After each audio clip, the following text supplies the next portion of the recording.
For something so unprecedented, so fraught with institutional risk, it was all handled with a minimum of fuss, and quietly, too. That was the remarkable thing about it, the operational silence with which it was carried out.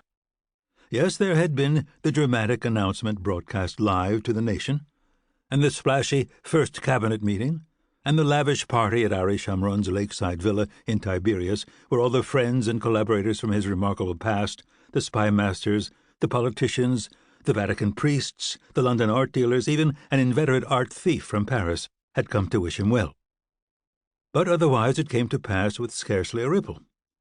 One day Uzi Navot was seated behind his large, smoked-glass desk in the chief's office, and the next Gabriel was in his place. Absent Navot's modern desk, mind you, for glass wasn't Gabriel's style.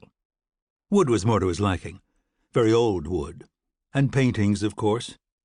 He learned quickly he could not spend 12 hours a day in a room without paintings.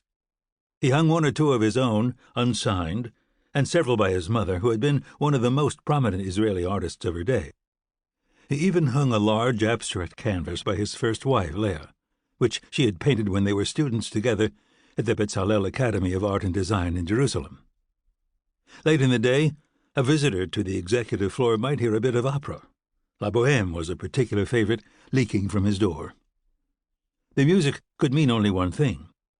Gabriel Allon, the Prince of Fire, the Angel of Vengeance, the chosen son of Ari Shamron, had finally assumed his rightful place as chief of Israel's secret intelligence service. But his predecessor did not go far. In fact, Uzi Navot moved just across the foyer to an office that in the building's original configuration had been Shamron's fortified little lair.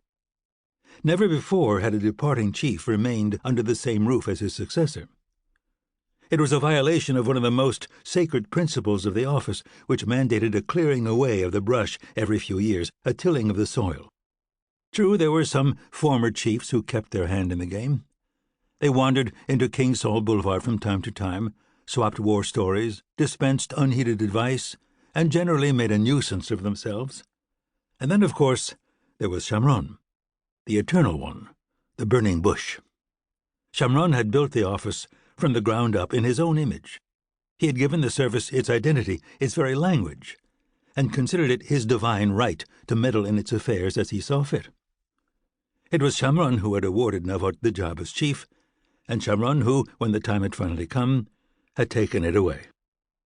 But it was Gabriel who insisted Navot remain, with all the perquisites he had enjoyed in his previous incarnation. They shared the same secretary, the formidable Orit, known inside King Saul Boulevard as the Iron Dome for her ability to shoot down unwanted visitors, and Navot retained the use of his official car and a full complement of bodyguards, which provoked a bit of grumbling in the Knesset, but was generally accepted as necessary to keep the peace. His exact title was rather vague, but that was typical of the office. They were liars by trade. They spoke the truth only among themselves. To everyone else, their wives, their children, the citizens they were sworn to protect, they hid behind a cloak of deception. When their respective doors were open, which was usually the case, Gabriel and Navot could see one another across the foyer. They spoke early each morning by secure phone, lunched together, sometimes in the staff dining room, sometimes alone in Gabriel's office, and spent a few minutes of quiet time in the evening, accompanied by Gabriel's opera, which Navot, despite his sophisticated Viennese lineage, detested. Navot had no appreciation for music, and the visual arts bored him. Otherwise, he and Gabriel were in complete agreement on all matters, at least those that involved the office and the security of the State of Israel. Navot had fought for and won access to Gabriel's ear any time he wanted it, and he insisted on being present at all important gatherings of the senior staff. Usually he maintained a sphinx-like silence, with his thick arms folded across his wrestler's chest, and an inscrutable expression on his face. But occasionally he would finish one of Gabriel's sentences for him, as if to make it clear to everyone in the room that, as the Americans were fond of saying, there was no daylight between them. They were like Boaz and Yachin, the twin pillars that stood at the entrance of the first temple of Jerusalem, and anyone who even thought about playing one against the other would pay a heavy price.